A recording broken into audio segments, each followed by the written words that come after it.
Hello, welcome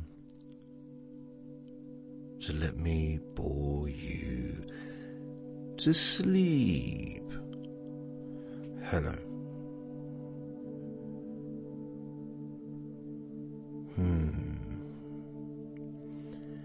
My name is Jason Newland, and please only listen when you can safely close your eyes.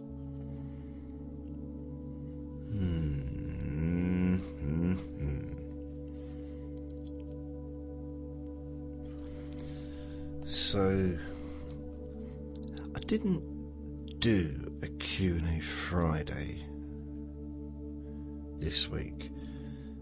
I didn't ask for any questions, and I completely forgot about it, really. I've been so busy uploading or re-uploading the recordings that I'd deleted. Plus, I did make a Let Me Bore You to Sleep yesterday as well anyway, but I didn't really, I'm a little bit, it's weird. I feel like I'm a little bit out of practice. Strange. So I thought I'd ask ChatGPT, ask me 10 really personal questions, which it has, and it hasn't messed around. So I'm going to try and answer them, but they're quite deep, a little bit. I don't know. I think I prefer like a bit more jovial. But the first question is, oh, by the way, the barking has returned. It returned yesterday afternoon, and it started again at 5:30 this morning.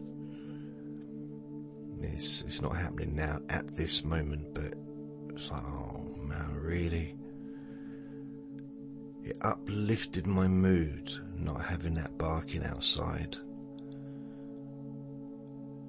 It was life-changing in a positive way. It was a nice little respite, I guess. I don't know where it couldn't have been there because it wasn't barking, so I don't know where it was for a day and a half. So the first question is, what is the biggest regret you have in your life? And if you could go back, would you actually change it?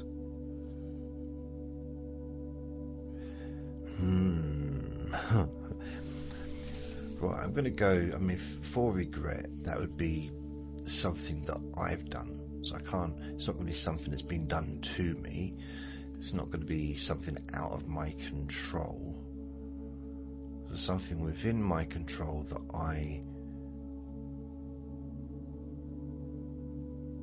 something I regret doing or regret not having done. There's a few things I regret doing. Definitely.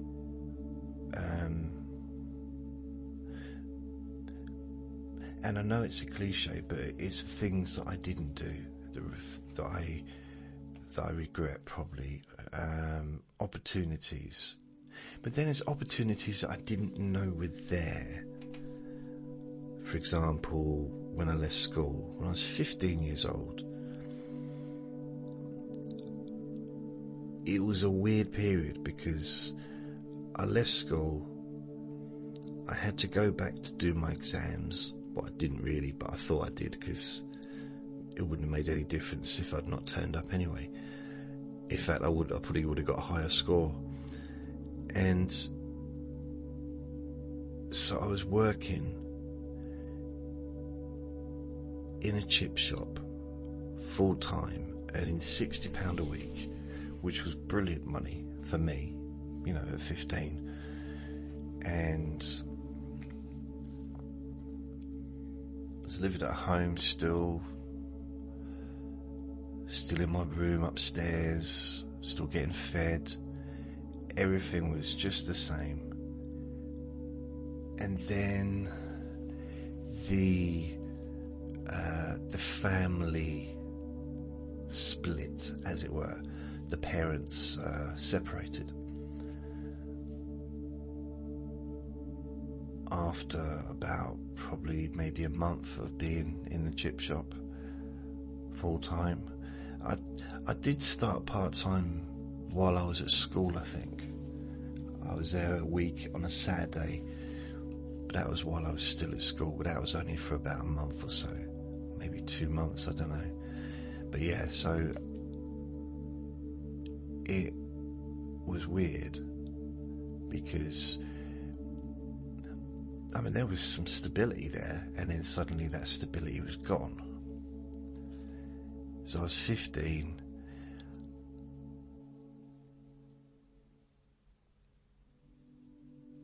and I went from, I didn't feel that I had any option but to continue working at the chip shop.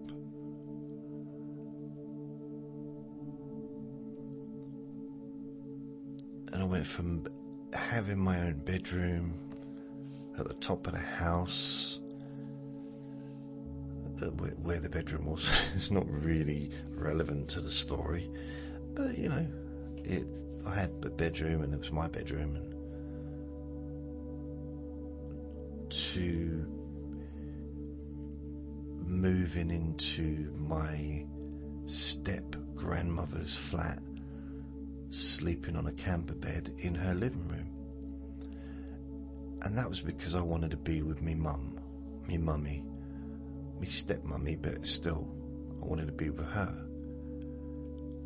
I didn't want to be in an empty house, because basically they split up like a year and a half or 2 years earlier, and then they got back together again. But that time my dad moved out, and then my dad just said, when he came back, he said he wasn't moving out. If they split up again, she'd be the one that moves out.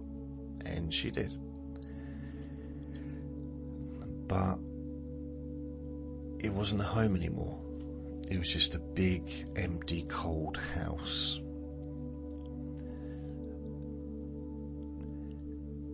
And I didn't want to move out of there.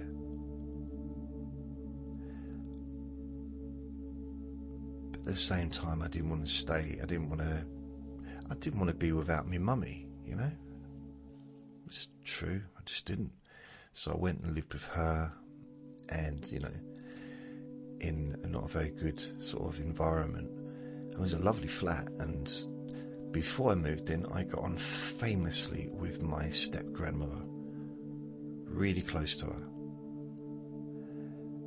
But living in a living room, sleeping in a living room, the relationship changed to the point where after, it wasn't a whole year, it was probably about 10 months. 10 months of living together. Maybe it was nearly a year, but about 10 months of me living there, sleeping in her living room, and her daughter sleeping in the spare bedroom with my brother, my little brother, who was 7 or 8 at the time. That ruined my relationship with her. So we never spoke again when she moved away and I moved out. And basically, that's how I ended up having to move into the chip shop, flat above the chip shop, because they were moving.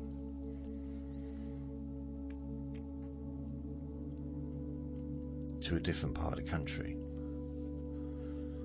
So it's like, what's this got to do with regrets? I do regret taking sides, because I did take sides. I took her side. because I was a mummy's boy. Hard to believe, maybe it isn't, but I was a mum. I was infatuated with that lady. Like, she was pretty much my world. From the age of 7 to, well, actually, the last year I didn't like her. But I was at that age where I didn't really like anyone. I still loved her, but I just couldn't stand. I think it was so claustrophobic and not having my own space, and I just could not stand any part of it. I fell out. I didn't fall out with my mum, but I definitely fell out with my nan, my step nan. And she used to, honestly, I'd be working all day and I'd come home. I'd finish at work about 9 o'clock in the evening, come home, and I'd turn the TV on. I'd have it down very low, so I wasn't having it blaring out or anything like that. I had it down low, and my stepnan would come in and just turn it off.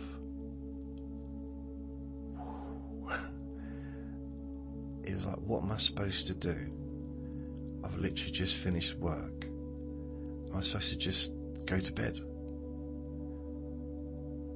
at 15?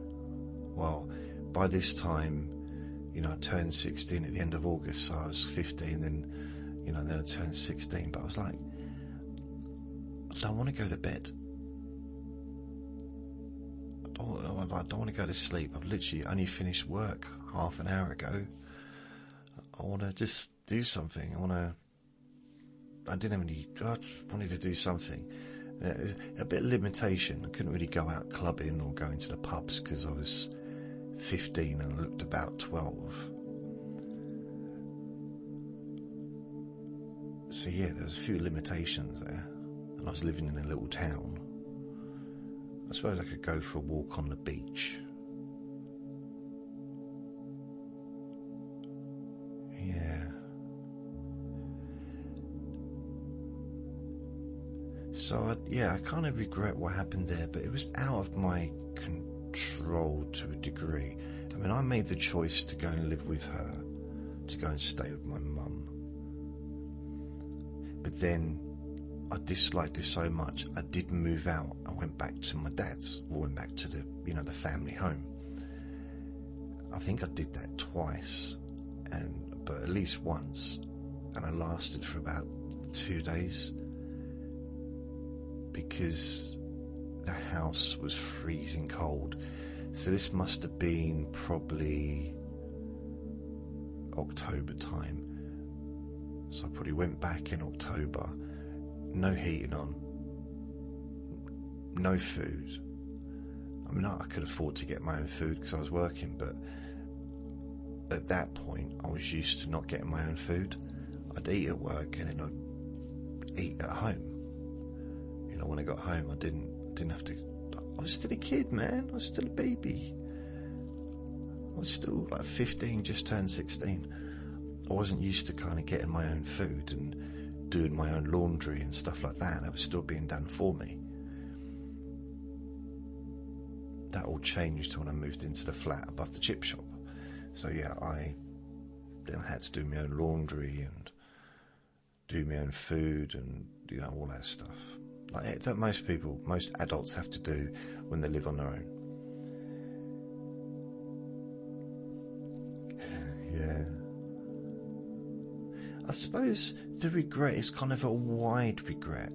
There's individual little regrets along the way, and I don't sit up at night worrying about it. I'll be honest. I mean, I think when it comes to like I've got emotional regrets. When it comes to,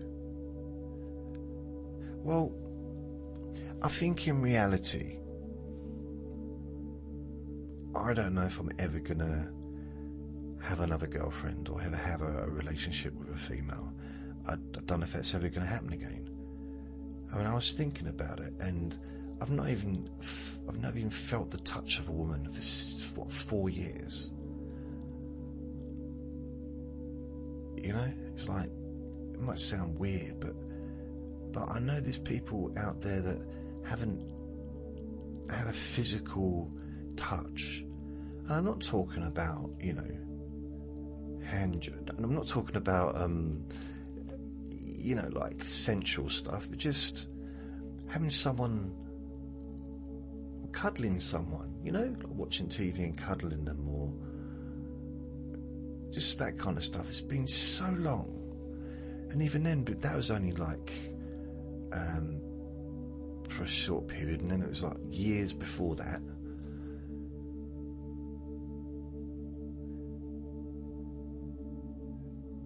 And it's not that I'm blind, I'm like the least desperate person there is.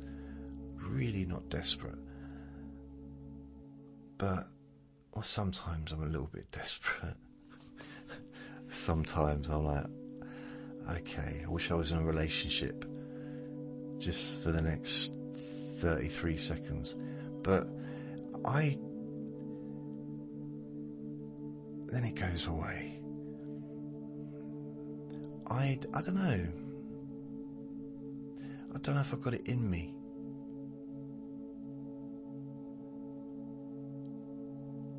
I'm not sure if I ever had it really in me. I was never been able to hold a relationship together. I mean, if I was able to, then I'd have had a relationship that lasted. The longest relationship I had was, it started in,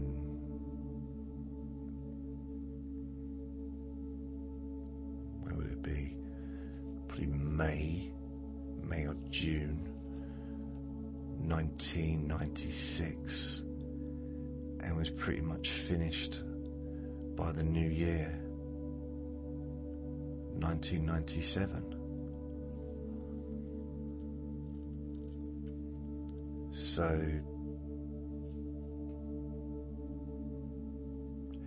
yeah, I mean, that was that, like, what, June, July, August, September, October, November, December. That was probably like 6-7 months. That was the longest relationship I had.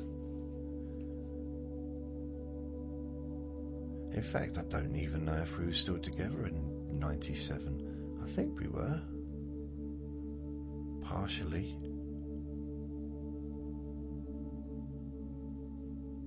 It's weird, I'm trying to think of Christmas and I can't. Christmas 1997.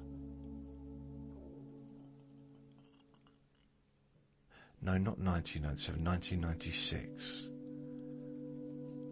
Christmas 1996. I don't remember being in a relationship at that point.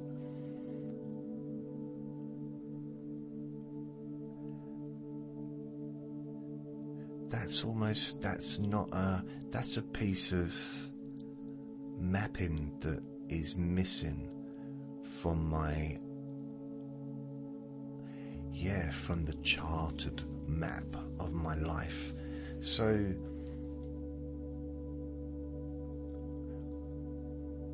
I remember Christmas 93, Christmas 94, period. I'm sort of like Christmas period, you know, like turn of the year, New Year, Christmas period. 95 is very memorable. 96, not so much. 97, 8, 9, 2000. So Christmas 97, 98, 99, 2000. Yeah, remember those. I don't have like specific memories necessarily, but I remember roughly what was going on. If I magnified a little bit more, I could probably get in there. Oh, by the way, I signed up with Ancestor.com, and that's where I got my DNA test done, where I'm 48% Irish. And I spent hours on it the last couple of days, going through my family tree. It was giving me hints, and I was looking through it and cross-checking, cross-referencing, whatever. And I was doing quite well with it. And I went on there this morning, well, about an hour or two ago. It deleted everything I'd done, apart from the basic, like me and parents on there.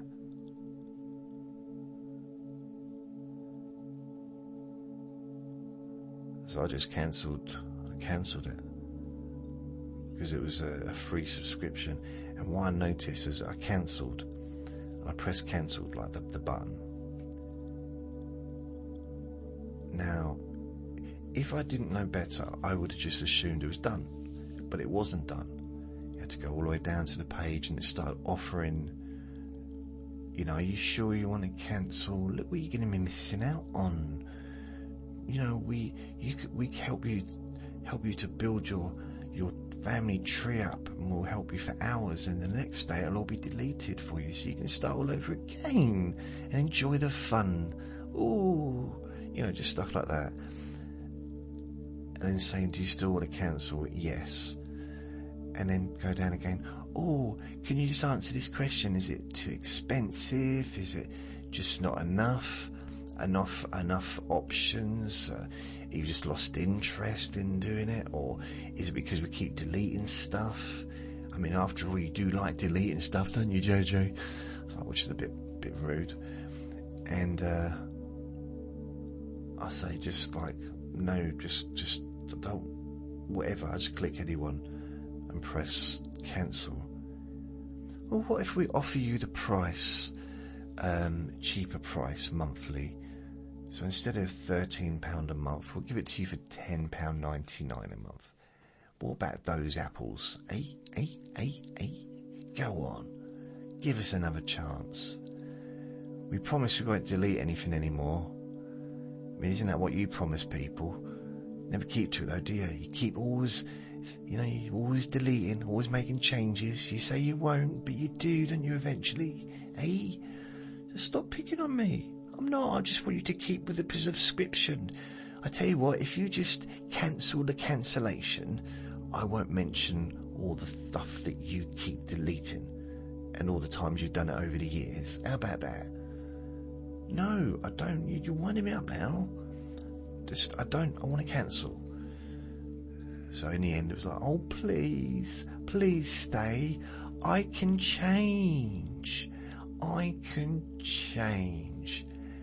mean, I know, I said it before and I didn't change. Well, it was quite good for a few days, wasn't it? I mean, once it was quite good for even, like, I think 17 days in a row we got on, and then it goes back to how it was, and, you know, it's the conflict, but, you know, I can change this time. This time will be different. I promise you.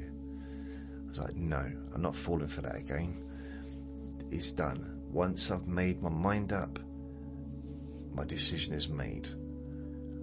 Oh, go on. How am I supposed to continue without you? Doing this ancestral tree, it meant nothing until you came into my life and started using my service. I know there's 12 million people using me to find out their ancestral background, but you're the one I really care about. You're the one. I mean, you're my everything. Without you, I don't think I'd want to do this anymore. So, no, come on. You're trying to be, I don't know, emotionally blackmailing me or something. Oh, you're so clever. You know all the words, don't you? All the buzzwords. Emotionally blackmail.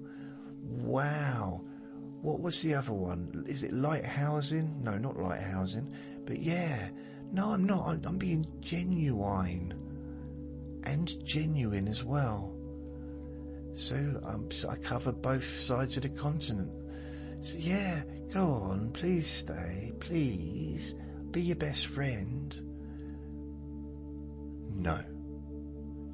Oh, go on. Listen. No sometimes means no. What do you mean sometimes means no? No, I mean, no doesn't necessarily mean no in a sales situation. But in a lot of situations, you should respect when someone says no. Oh, but I want you to stay with me. What are you changing your voice for? I just so the listeners know who's talking. Because you keep doing that, don't you? You keep just doing the same voice, and it gets confusing for the listeners. So, what do you think? I should change my voice as well, then? No, just keep to your own squeaky voice. Everyone recognises that one.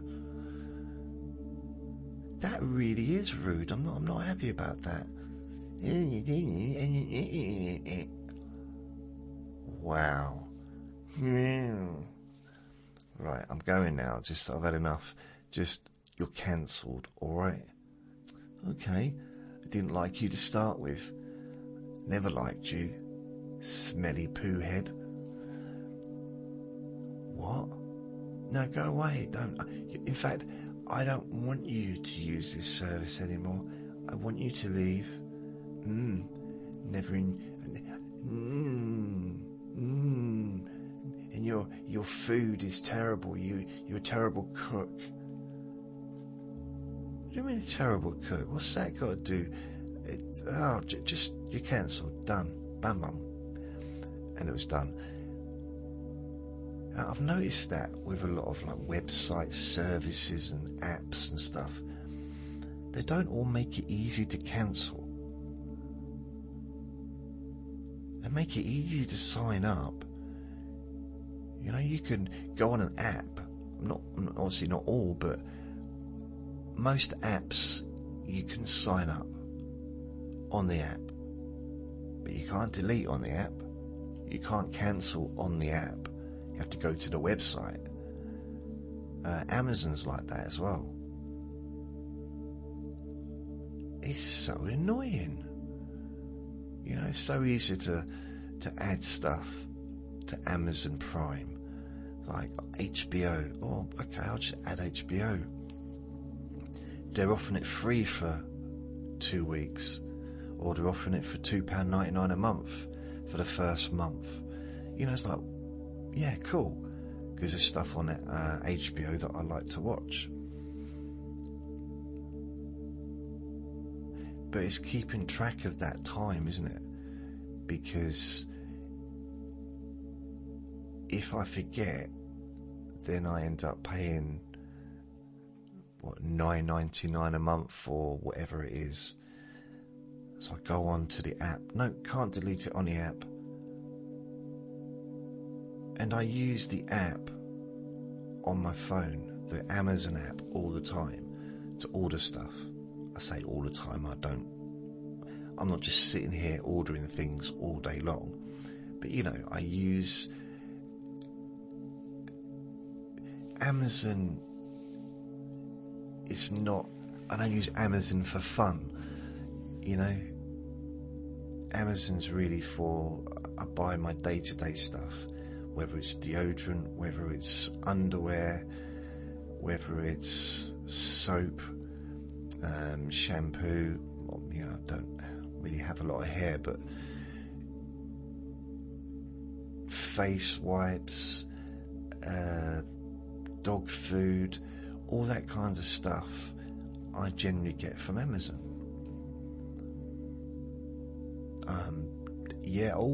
Ready Break. I get like big packs of Ready Breaks. I think there's 5 boxes in a pack, so it works out a lot cheaper than buying them individually on Uber Eats. That's another thing. Uber Eats, I went on there the other day, and normally it just only has the stuff, and it has other stuff, but you know, when it comes to breakfast cereal, it just offers me what I've already got in the past, recently.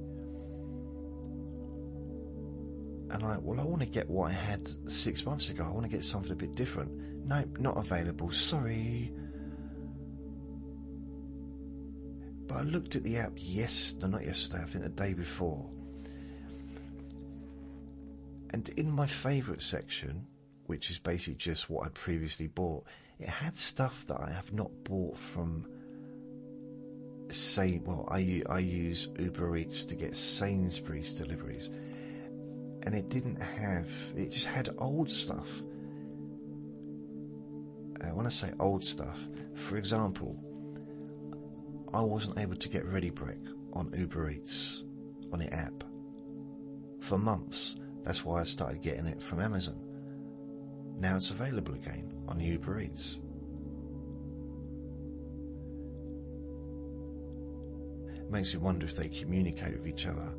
I think it's not as so much that it's like sharing information. I think they're just gossipers. Uber Eats, Uber Eats app is gossiping with the Amazon app about me. Uber Eats is like saying, oh, it's weird, he hasn't spent as much money on Uber Eats lately. He's not getting as much breakfast cereal as he used to. And the Amazon app says, oh, I've got a bit of gossip for you. You know what he's been doing? He's been getting like the big packs of 5 boxes, which will last him for probably 2 weeks. That's why he stopped buying it on Uber Eats. That's why he stopped buying it on your app. Oh, is that so? Bit cheeky. Yeah. But don't tell anyone I told you. Don't just keep it between ourselves, yeah? Alright. But then Amazon doesn't realise that Uber Eats is going to get in with his friends and say, listen, we need to start making Ready Brek available again. Because he's going elsewhere, and that's not good for us. Maybe there's a way we can buy all the Ready Brek from Amazon so it's not available. That's a good idea. I wonder if they ever do stuff like that. What's it they call that? There's a word for it in sales. Right, it started barking again. There's periods when it doesn't bark at all for a while, and then it just on and off. But it's a little bit distracting from what I was talking about, because I don't remember now. Something about, was it my favourite colour or something? I don't know. Working in a chip shop. Oh, cancelling apps. Uber Eats, Amazon, yeah. So I think regrets. I think one of the regrets, I guess, would be, and there's nothing, the thing is with regrets, you can't do anything about it. We can learn for the future. We can learn maybe if I got into a similar situation again to maybe do things differently.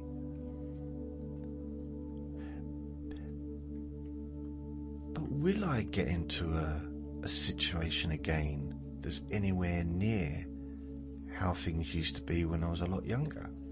Possibly I won't. I don't know. I'm probably never going to be in a position where, I'm never going to be in a position again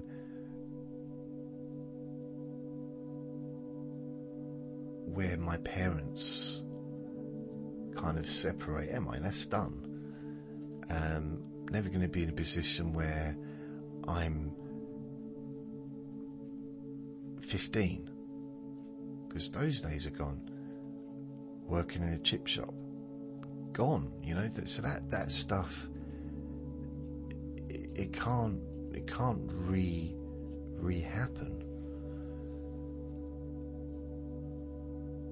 And I don't, you know what, I don't give myself too much of a hard time over some of the silly things and some of the not very well thought out choices I made when I was a teenager.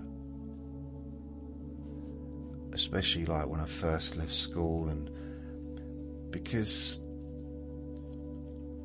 I didn't know what else to do. I was ad-libbing, I really was, in life. I mean, the only person that I really, I suppose, asked any advice, well, probably not even asked any advice, but I was close to my nan, my biological grandmother, and I had been since 7 years old. So it's really weird, okay? This is probably stuff I've already talked about, but my nan, she remembered stuff. She remembered me being born, and she had pictures of me as a baby. And she had pictures of me when I was like in a pushchair, not pushchair, yeah, pushchair, pram or whatever.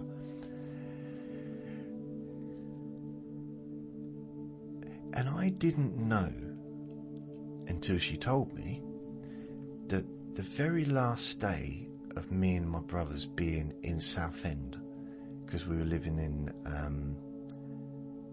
Nazareth House children's home run by nuns, so we were living there, and on the very last day, because we'd been, my dad and his new wife, my mummy, used to pick us up on a Friday night, take us back to where they lived, and we'd stay there for the weekend, and we'd come back on a Sunday afternoon.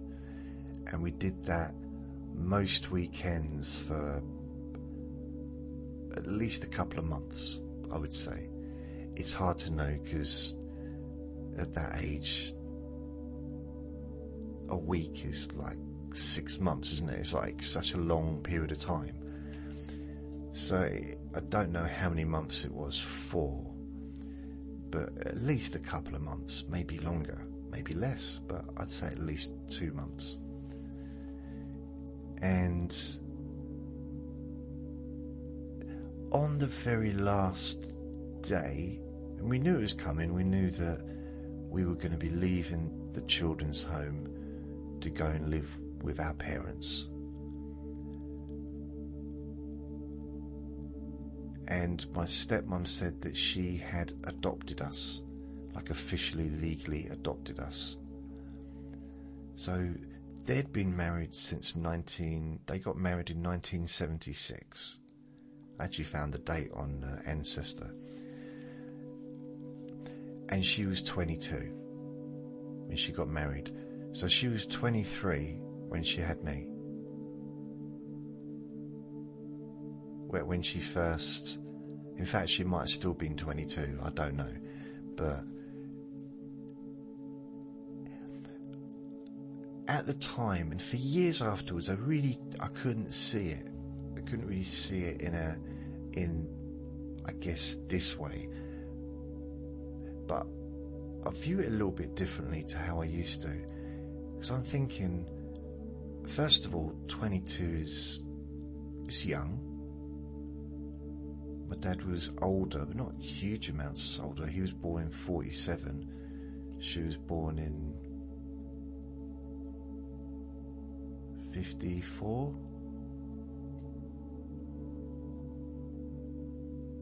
55, something like that.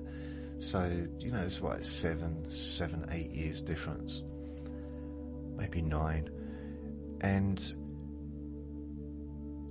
so she's married with her new husband, probably blissfully happy. I don't know. I've never been married. I definitely have not married my dad, so I don't know whether or not I'd enjoy it. But I'd rather not, thanks. But so they were probably blissfully happy and living together. She was working full time. He was self-employed, I think, or he was working full time. So they had plenty of money coming in.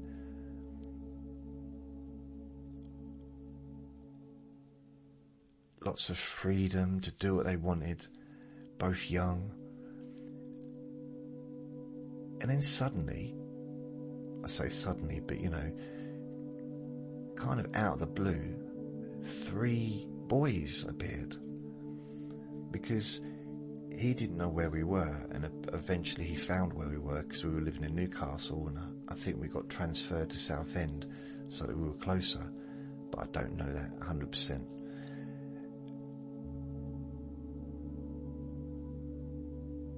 So she went, within a year of being married,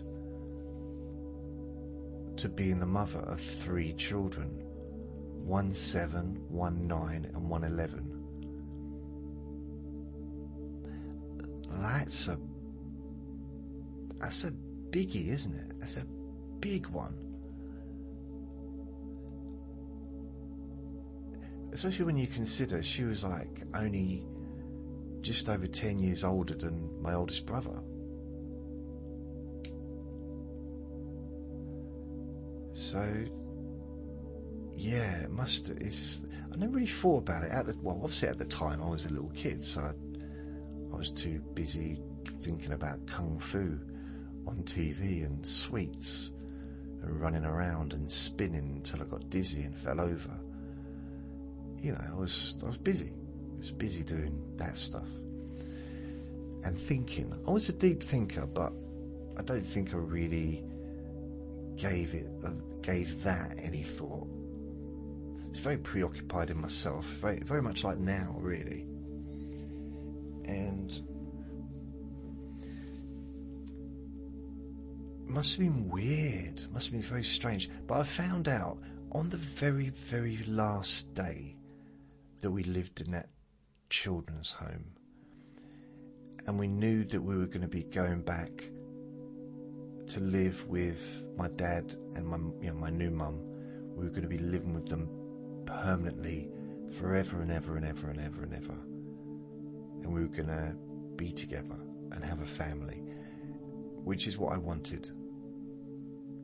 There's nothing more in the world that I would want than to be at home living with them, with my 2 brothers. That was the dream, really. So I was blissfully happy, I think. I said the word blissfully happy twice, haven't I, in this lecture.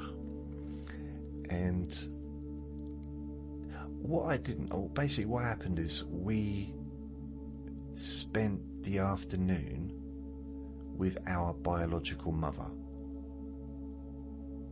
which is a little bit freaky to do something like that, considering she didn't visit us, as far as I'm aware. But she was told that was the last time we were going to see her. So she just rolled up, didn't expect her to turn up, and she took us out. And I remember that day. I remember we went onto the Southend promenade. I got some pens that had weird kind of animal lids and things like that.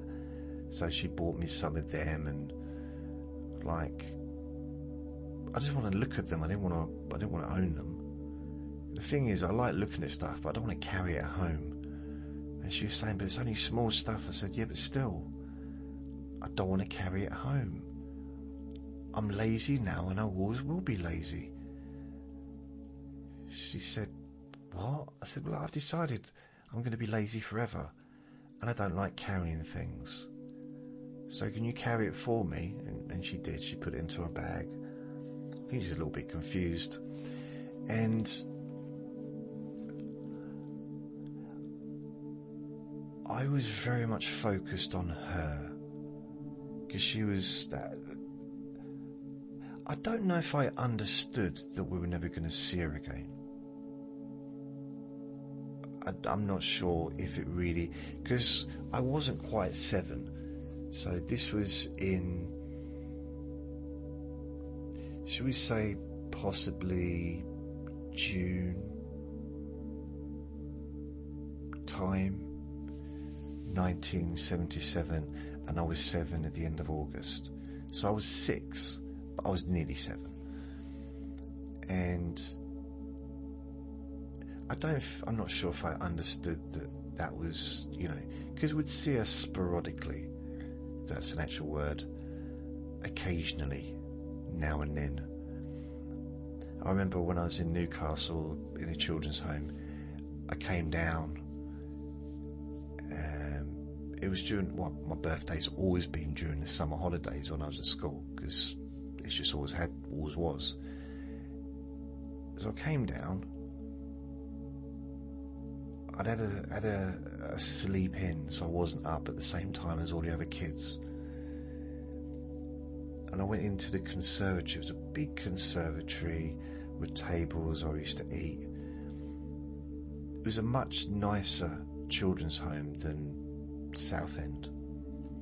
In fact, I don't even remember there being any nuns there, but it was still Nazareth House in Newcastle, so I guess there was. I just don't remember them. I do remember them in Southend. We used to call them the little penguins, but not to their face. And so I come down, it's a really bright day, really sunny day.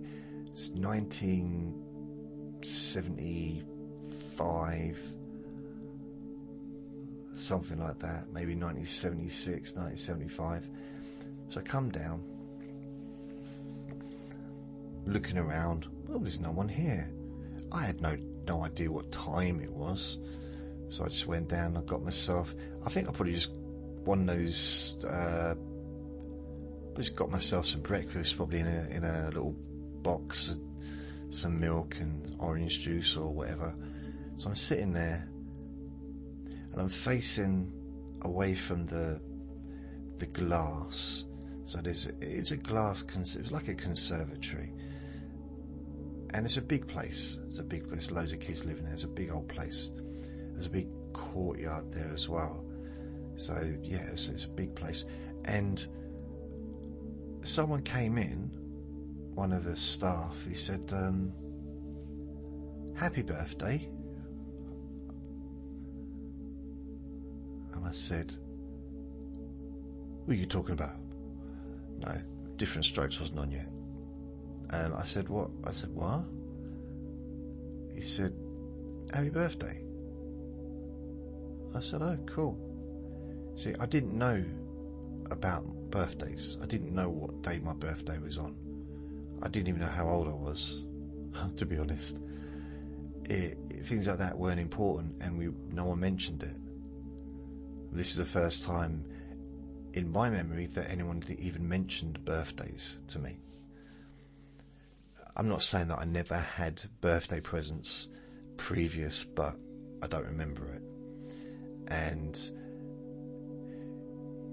when you live in like a kid's home, especially, I don't know about now, but in the 70s, you didn't have anything really of your own. There'd be toys to share with the other kids, but I didn't have anything of my own. The only belongings that I left the children's home with that were mine, other than some clothes and stuff, was my book, my Jackanory book, which I'd kind of learned to read with. And I used to read it over and over and over and over again. And I say learn to read, I'm sure I was learning to read at school, but this really kind of helped me a lot.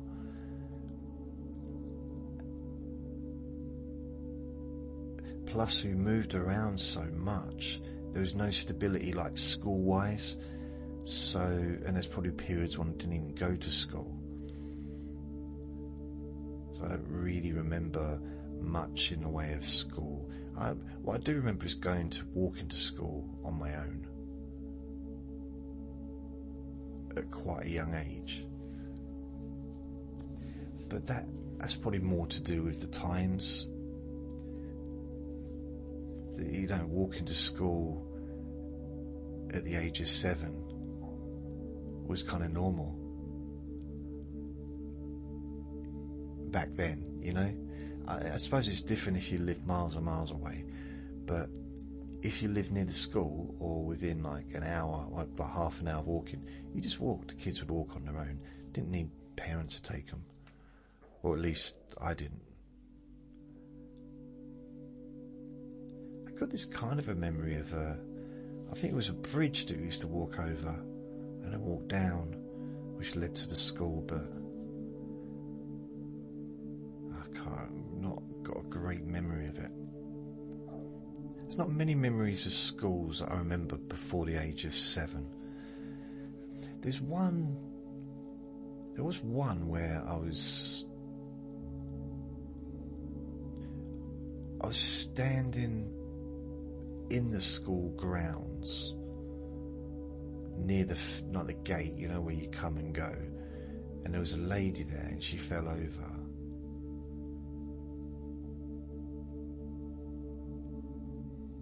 That's probably the happiest memory of my childhood. I'm joking. Yeah, that was weird. But other than that, and I thought I'd caused it. I thought it was, I'd made her fall over, which was weird. It's strange. I was a little bit of a strange child, I would say.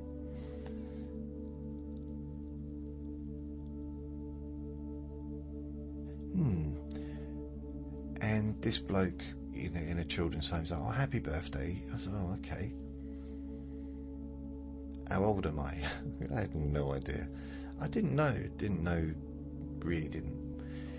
And none of us knew our when we went to live with my dad and his new wife, I don't think any of us actually knew what our dates of birth were. Which is probably quite a weird thing, isn't it, for kids? I think maybe my oldest brother did, but yeah. We used to have arguments like, no,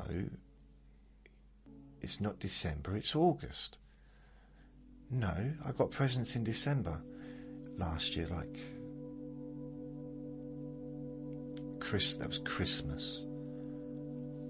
It was Christmas, and I was 12 at the time. So yeah, it took a while to kind of get around to the normal societal norms, the normal norms. And the bloke said, "Oh, your mum was here." I said, "Really?" "Yeah, she left a present." "Okay," and he handed it to me. I'm like, "Why didn't she stay to say hello?" "Don't know. You could have woken me up. I was asleep. You could have, you know." So basically it was a little, I'm not sure if it was wrapped. I think it might have been wrapped. But it was a box of Maltesers. You know, not a bag, but a box. So it was a decent, I like that's maybe why Maltesers have been kind of quite, I don't want to say sacred because that's a weird word to use for chocolate, isn't it?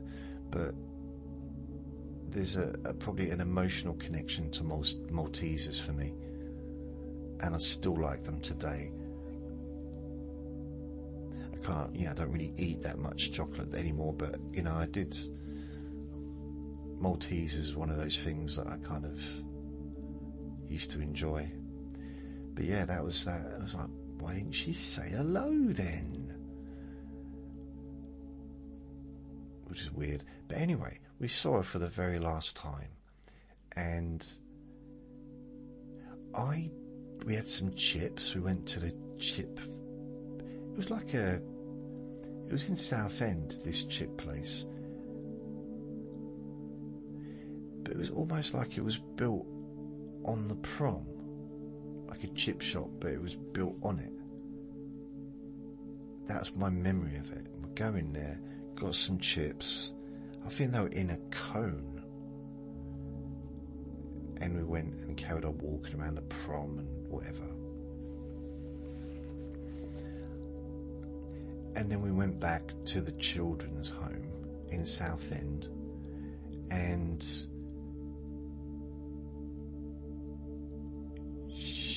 we were in a room with her,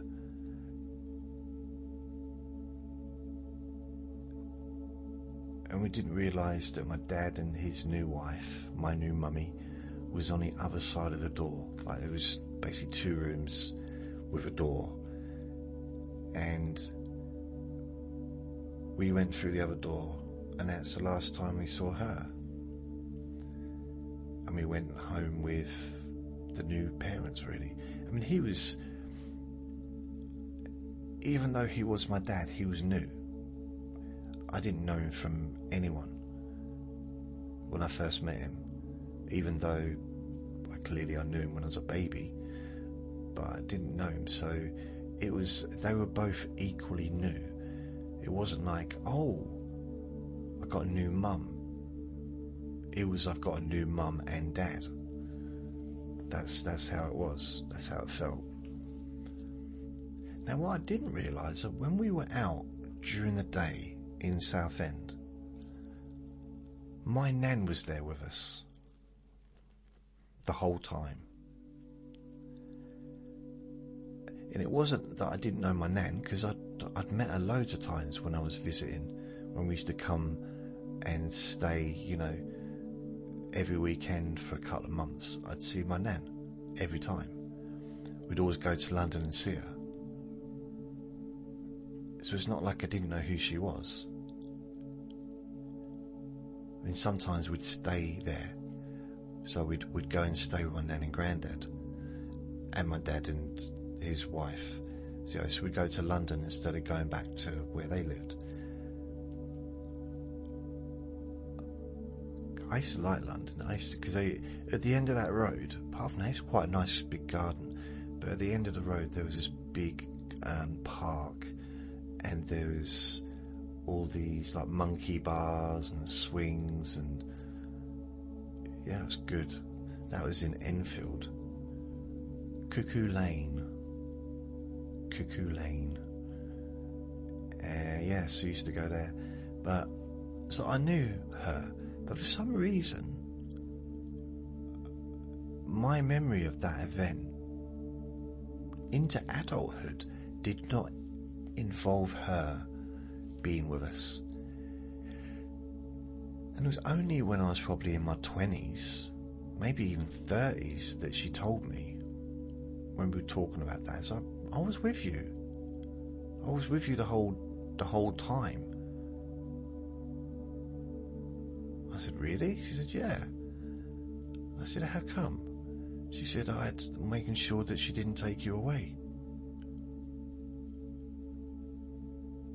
So I think my nan was probably in she was in a serious mode, She was there to protect us, in a sense of, so that we got back to the children's home and we weren't whisked away in a van somewhere and taken back to Newcastle or whatever.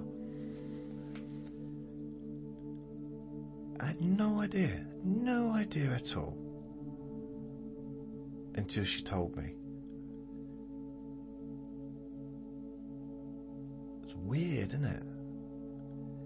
I mean, most of the stuff that happened previous, stuff that happened when I was a kid, a baby, not up to the age of 2, and before I was born, I get that information, or I used to get that information from my nan. So stuff about my mum, stuff about their marriage, before they got married, me being born. I got a little bit of information from my dad. I mean, there was a couple of times when I was in probably about 17 ish, we spent a couple of nights or a couple of evenings drinking Scotch whiskey, and that's the only time my dad ever opened up, and he'd go into a lot of detail about his marriage to her and stuff that happened in his life, but that's the only time. And I remember quite a lot of those conversations, even though I was worse for wear, to be honest, and I couldn't stand whiskey. But I knew, or I realised as the time was going on, that that was the only way he was going to actually tell me information that I wanted to know, because this was stuff about me, this was stuff about my mum, this was information about him, which he was never going to reveal outside of sharing a bottle of whiskey with him. So I'm glad we did that, but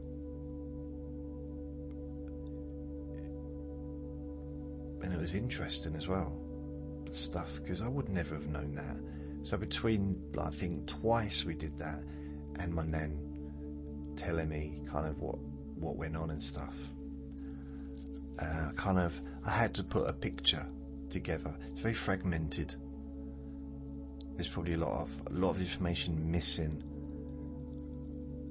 and I'm certain a lot of information that I've kind of added that perhaps wasn't there, like my imagination, I mean, not stuff that I'd say here, but just in my imagination I think of things like how it would have happened, and it might not have happened that way. For example, I was living with foster parents for about a year and a half, so from the ages of about 6 months to 2 years old, something like that. I imagined what it was like living in their house, and it was me and my brother, my one that's just a bit older. My oldest brother was living with my nan and granddad, so I'm not quite sure what happened there. So during that period we didn't really have any. I think my nan still visited us because it was close. We were close by. So I don't know why we ended up in foster care, but the couple that were looking after us decided they wanted to adopt us, like permanently. So they must have loved us, absolutely adored us. So I don't know what age they were. For some reason I had this idea that if they were adopting, they were probably really old. But that's a bit of a silly assumption, isn't it? But at the same time, would they have been in their 20s? Because if they were in their 40s when they adopted us, although 40s not old, they'd be in their late 90s now. And the reason I'm saying that is because I'd love to be able to just visit them and say thank you, because they were prepared to be my parents and to love me and give me stability, which I would have had. But the social services needed to get permission from my mother for the adoption to go ahead. So I'm guessing they must have got permission from my dad. I don't know, I'm assuming that. So they contacted my mum. I don't know how they got in contact with her, but they did. And she came one day and she took us all. So she'd already left. She'd already gone off when I was about 6 months old, and she left us all in the house. My dad came home And there was all three of us just like, what's happened? And she was kind of... My nan told me about that day. So my granddad was still at work. If my granddad had been... Because if my granddad hadn't retired yet, if my granddad had been retired, he would have stopped it. He would have physically stopped her taking us. He would have like, grabbed us or whatever. He would have... She wouldn't have got away with it. But it was just my nan. And the foster parents didn't have any say in it, because she was our mum. You know, they didn't have a word in. And I think even from a social service perspective, she had the right to do that as well, because she was our mum. So she came along. She probably took my oldest brother. What would he have been? If I was 2, he was 6, so he was probably at school. So she probably came and took him out of school and took us to Newcastle. And again, my dad come home and my oldest brother was gone. You know, it's like the second time that she'd done something. So, yeah, if they hadn't wanted to adopt us, so it's their fault, isn't it? It's their fault. Yeah. I'd like to, if they're still around, I'd love to just say thank you.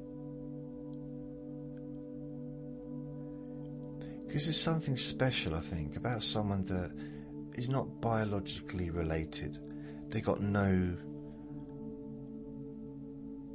They don't need to love you, you know? They don't feel pressured to love you because they've not given birth to you, or they're not the sperm donor or whatever. It's like there's no pressure. But they loved us because they loved us. And in some ways that could be an even deeper love.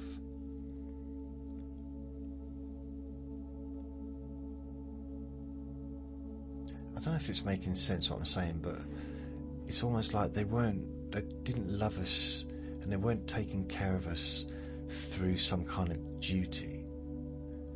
They must have really, really loved us deeply to decide to have us, to look after us for life. I say for life, but you know what I mean, to be our permanent parents legally. But yeah, so I don't know. They must have been living in Enfield at the time, and that would have been the early 70s. So 71 to 72, 70 sort of time.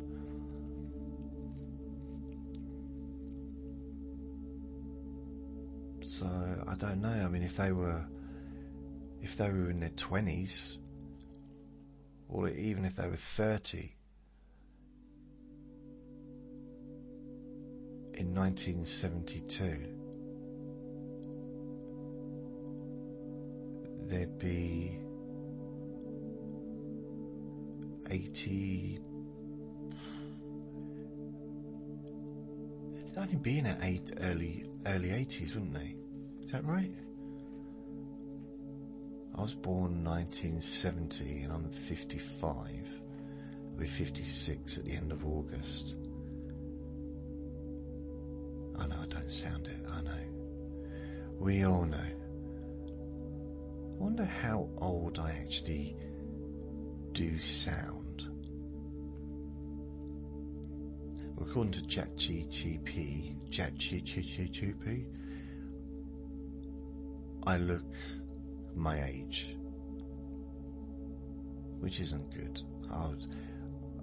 I really thought if I took a picture of myself and they'd say, oh, you look early 40s, and like, yeah, brilliant, I can have a good day now. But no, I think the first picture they said I looked 58, and I'm like, come on, And they said, yeah, but it's because of the grey. You're very grey, you've got a very grey beard. Yeah, but I could have dyed it grey. I mean, there was a fashion, wasn't there, a few years ago where people used to dye their hair grey, like young people.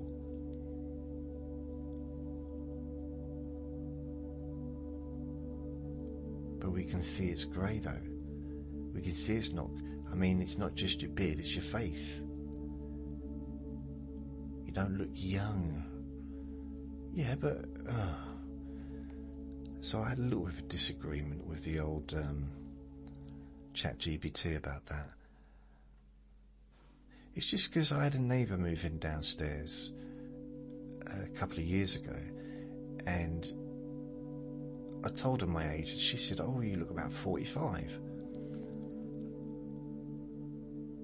Now I believed, well, I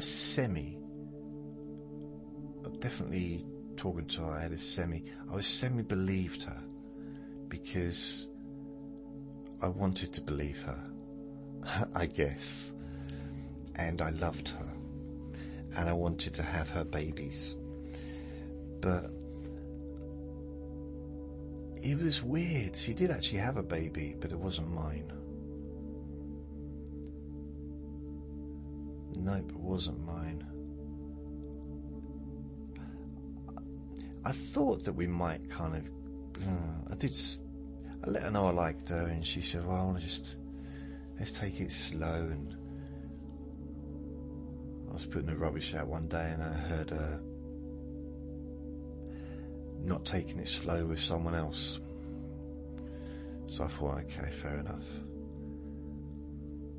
Perhaps she doesn't. Perhaps she's not in love with me. And I think I was correct. She wasn't. I think I temporarily turned into a simp. I think that's what they call them. Like a very simple person. Who's very easily manipulated. But then in a way, I've been that for the last 11 years since I lived here. I don't know what happened really. It's like I dropped my rough exterior when I moved here. Not that I was like super rough, but just... I don't know, I wanted life to be different. And having my own home felt like an opportunity to... like a fresh start almost. And instead of keeping away from the neighbours, which is what I've kind of learned to do over the decades. I mean, I still used to talk to people and say hello and everything, but I've had a few problems over the years, and sometimes it's just easier to be cordial but don't get involved. That's what I found suited me. But when I moved here and I realised I wasn't going to be moving out in a year's time, and I wasn't going to, my moving around every couple of years or every 3 years like I have done since I was 15 had stopped. It kind of, I wasn't doing that anymore. That wasn't my lifestyle any longer.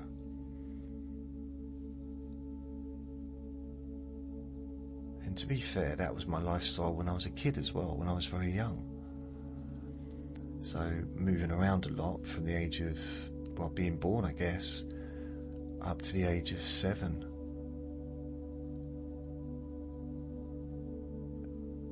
Moving around, living in different places. And then between the ages of 7, I moved to another place. So I moved to one place, then I moved to another place. I lived there till I was 9. That was the council house that my nan and granddad ended up living in. And then moved into our family house when I was 9 to 15. So that at that point, that was the longest I'd ever lived anywhere. Well, probably the house, the council house was the longest I'd ever lived anywhere until I moved into the family home, and then I was there for 6 years. Longest I'd ever lived in one place.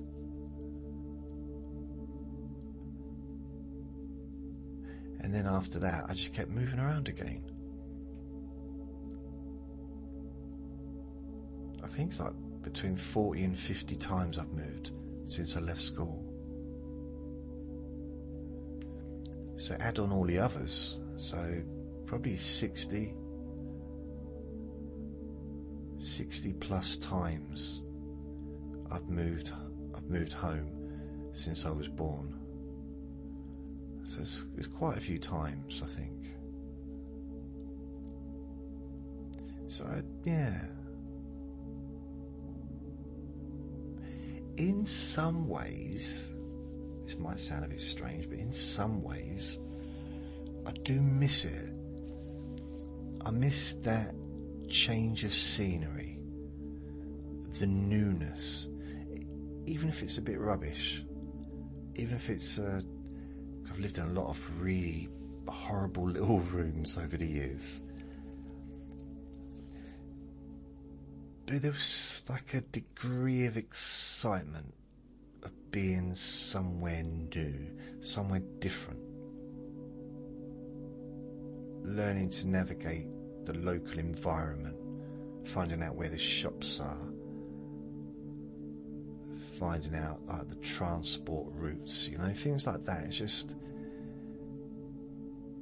getting a job, things like that. It's very... I kind of partly liked it a little bit.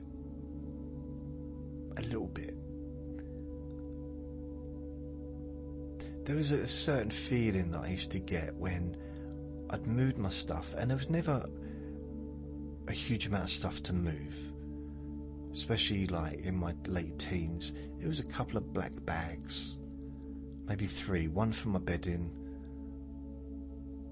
one for a few bits and bobs, and the other one's for clothes. So it's 3 black bags, and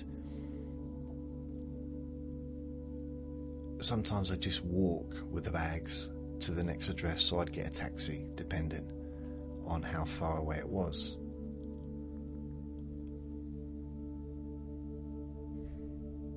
And it was something quite nice about, once the move was done, sitting on the new bed. Well, it's not a new bed, but sitting on the it was new to me, or the new chair, or at the new table, watching my old black and white television, even though it was the 90s, the 80s and 90s. I mean, I was still watching black and white TVs. There was something quite adventurous about it, I suppose.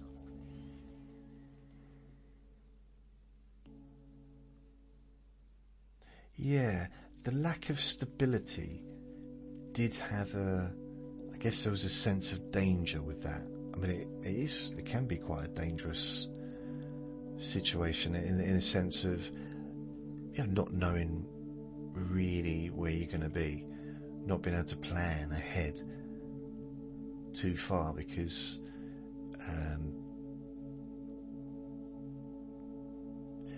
I don't know, because I used to just move. I got through so many different jobs because I couldn't get out of bed, or I'd walk out of the job if someone said something I didn't like. I had 1 week, it sounds like it's a lie, but it's true. In 1 week once, I had 3 full-time jobs. So I already had a full-time job, and on the Monday afternoon, I just walked out. On the Tuesday, I had a job interview, and started on the Wednesday with that new job.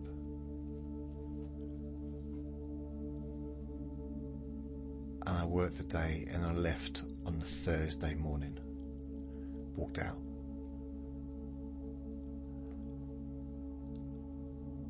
And Thursday afternoon, I found another full-time job. And I started on a Friday. And I lasted probably 3 or 4 hours and I walked out. Or I was sacked, one of them. So, yeah, it's the only time ever that I've done that, but 3 full-time jobs in 1 week. I'm trying to think if I remember what they were. One was working on a caravan site, cleaning caravans. That was hard and it didn't last long. And I didn't get paid from any of them because I didn't work like a whole week. The second one, I know they said it was working in a kitchen in a hotel.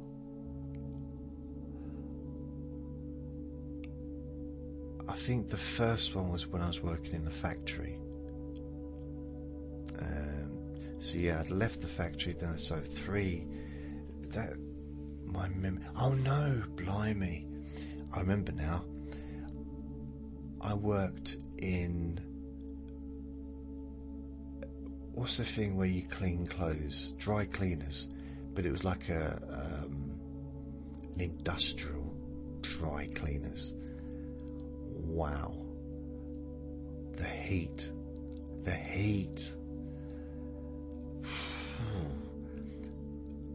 And it was very hard work. It was basically dry cleaning all the bedding really for, and tablecloths for all the hotels in the town. Well, probably most of them. And I lasted, I think I went home at lunchtime on that one. Then there was the caravan, cleaning the caravans. That was another full-time job.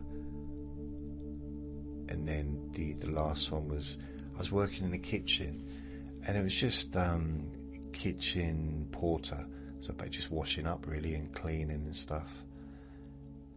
That was weird because I was there and my friend from school, Jason, was the chef. So I think he'd basically done his apprenticeship. So I would have been probably 18 or 19, no 18 at this point. And he'd done his 2 years at college to become a chef or whatever. And I suppose he was still training, or maybe, but anyway, that's what his job was there. So he was kind of in charge.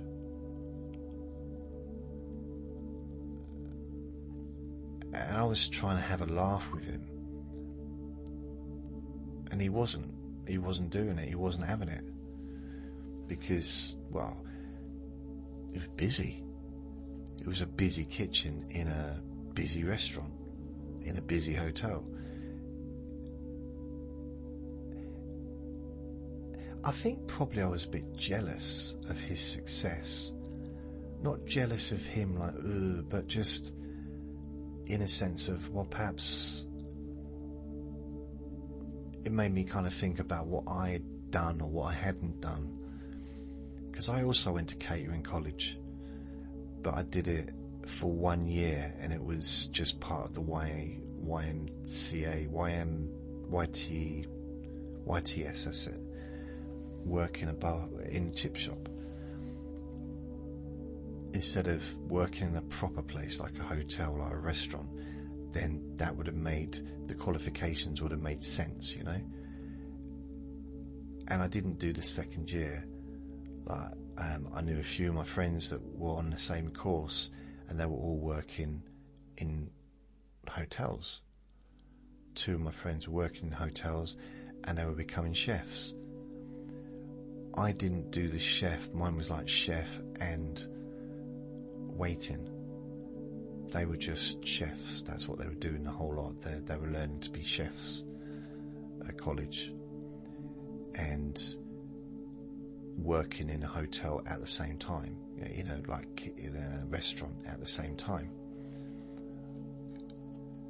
So mine was different, because when I wasn't at college, one day a week, on a Wednesday I do believe, I was frying chips and serving chips, which is nothing I did at college really, apart from health and safety and hygiene, was useful. I think the only time I was pleased that I worked in a chip shop when I was at college was one day they decided, well, we're gonna, because we used to cook for the restaurant in the college, so we used to cook every day, we'd do that, and then sometimes we'd serve in the restaurant, see, and depending on what week we were in. And on this particular week, they said, oh, today we're going to do fish and chips. That's what we're going to be doing. And they started showing us how to do it, and I was like giggling, because that's what I was doing all day long, every day. And I was literally doing it all the time, because that was my job. And we were doing this, and it was a much smaller setup than a chip shop fryer. And it was the only time that I actually excelled, that I was kind of, I don't want to say better, but I was better than everyone else at cooking, at frying the fish, because that's what I knew how to do.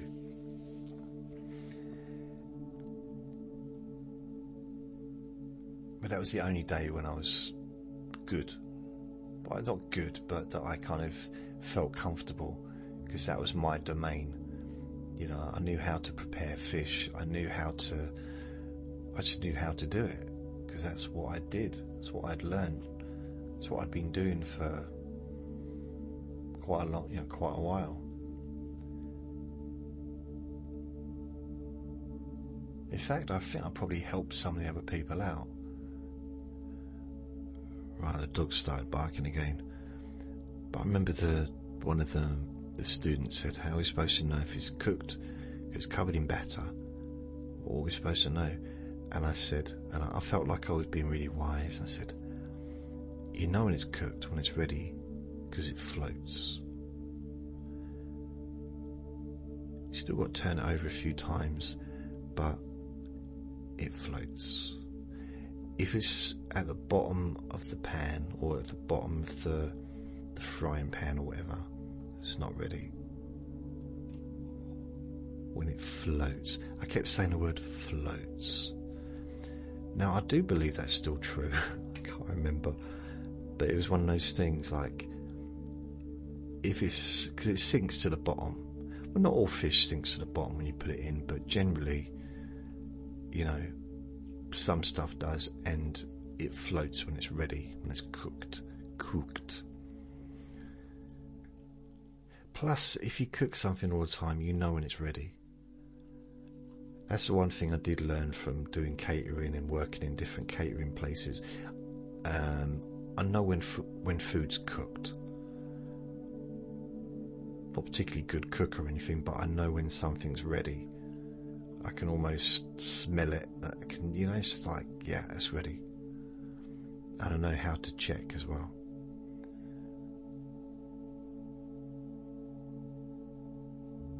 I'm not sure if I'd even be able to cook fish anymore. It's been such a long time. Or chips. Anyway, Vinny wants to go out for a walk. Don't you, Vinny? Yeah, his tackle is waggling. So, I'm going to go. I only got through one question. I didn't really even answer it. I just went on and talked. What was I talking about? I don't know.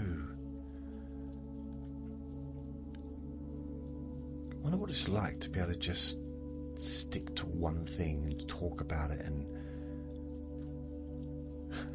I don't know. Anyway, so this has been my ChatGPT Q&A Friday. I'm probably not even going to put it down as a Q&A Friday. It's just what it is. Whatever it is what it is.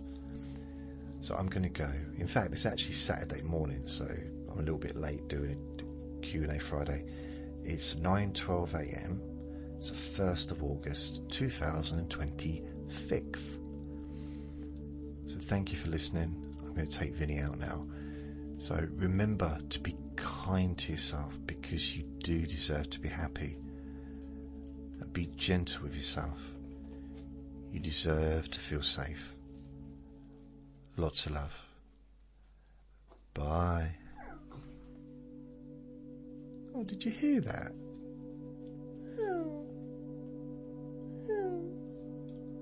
What's that, Vinny? What? Bye.